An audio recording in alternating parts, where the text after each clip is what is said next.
110 કરોડની મિલકત જે છે તે માત્ર ને માત્ર તારીખ 2/2/2026 ના રોજ લડોદ સુગર ફેક્ટરી પર અમો તમામ ખેડૂતો જે છે વાઘોડિયા તેમજ વડોદરા જિલ્લાના ખેડૂતો સભાસદો છે.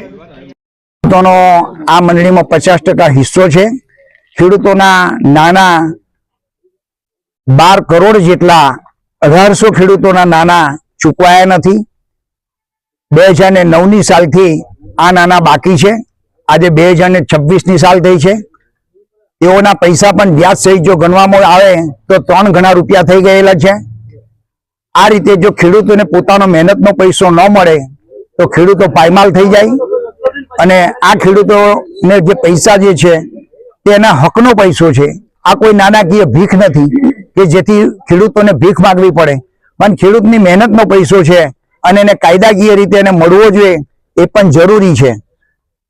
સરદાર કોઓપરેટિવ સેન્ટ્રલ કોઓપરેટિવ બેંકની અંદર રૂપિયા ખેડૂતોને જે આપવાના જે છે તે જમા થયેલા છે, પણ ખેડૂતોને આજ દિન સુધી પૈસા આપવામાં નથી આવતા.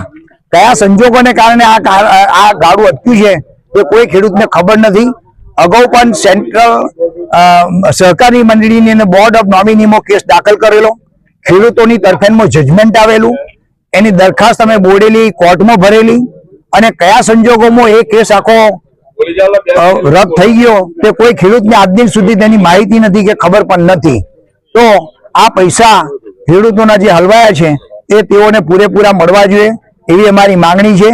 જો કાલે ન આપવામાં આવે તો આ સુગર ફેક્ટરીની જે મિલકત જે છે 110 કરોડની મિલકત જે છે તે માત્ર ને માત્ર નજીવી કિંમતે 32 કરોડની અંદર વેચાયેલી છે.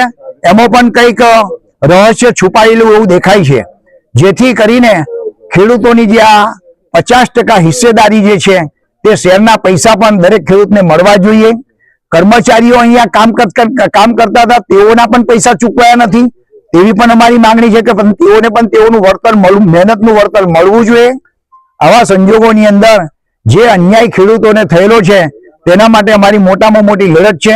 અગાઉ અમે દિન 15ની અંદર માન્ય શ્રી કલેક્ટર શ્રીને આવેદન પત્ર આપવા માંગીએ છીએ કે આ જમીન ઉપર જે બોજો ઉઠાવી લેવામાં આવ્યો હતો તેને ફરી દાખલ કરવામાં આવે, તેમજ લડોદ સુગર ફરી ચાલુ થાય અને ગવર્મેન્ટ એમાં સહયોગ આપી અન્ય મંડળીઓને જો સહયોગ આપીને ચાલુ કરાવતી હોય તો આ મંડળીને પણ સહયોગ આપવો જોઈએ અને ફરીથી એને ચાલુ કરાવવી જોઈએ.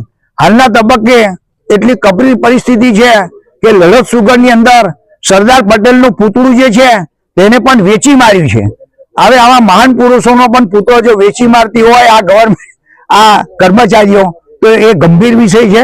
એના માટે પણ ધ્યાને રાખી અને હાઈકોર્ટના રિટાયર્ડ જસ્ટિસ તેમજ સુપ્રીમ કોર્ટના રિટાયર્ડ જસ્ટિસ અથવા અન્ય કોઈ સીબીઆઈને આ કેસ અંગેની જો તપાસ કરવામાં આવે તો ઘણું બધું રહસ્ય ખુલે એમ છે અને જો રહસ્ય ખુલે એમ છે અને કાયદેસરની કાર્યવાહી ખરેખર કરવી જોઈએ અને કાનૂની રાહે જે કંઈ પગલાં લેવા જેવા છે તે લઈ શકાય એમ છે.